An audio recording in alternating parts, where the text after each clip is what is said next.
Samantala, iba't ibang sektor naman, todo ang suporta sa National Greening Program. Ang detalye mula naman sa aming kasama si Peng Alinio ng Radyo ng Bayan Davao. Peng, maayong hapon. Maayong hapon, Princess. May higit 2,000 mga binhi ng mga puno ang inaasahang mapubuhay at tataas ang mga ito sa mga kagubatan ng lungsod ng Davao matapos sa isang malawakang pagtatanim ng iba't ibang sektor sa naganap na tree planting activity kamakailan bilang pagsuporta sa National Greening Program o NGP ng Pangulong Benigno Simon Aquino III. Ang lokal ng pamahalaan ng Davao, Mindanao Development Authority o MINDA, at iba't ibang organisasyon ang siyang namuno sa pagtatanim ng mga punong kahoy tulad ng Nara, Molave at Big Leaf Mahogany sa mga watershed sa may sitio Upper Kibalang, Marilog District, Davao City.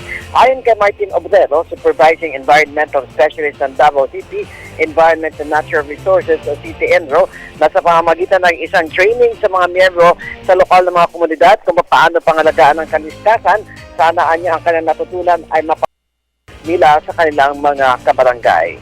Sinabi naman ni Minda Authority Chair Luwalhati Antonino na kinakailangan niya itong kolaborasyon para sa rehabilitasyon ng nakakalbo nating kagubatan at pagsuporta na rin sa ating mitiin na mapangalagaan ng kalikasan sa Mindanao para sa target ng bansa na NGP hanggang 2016.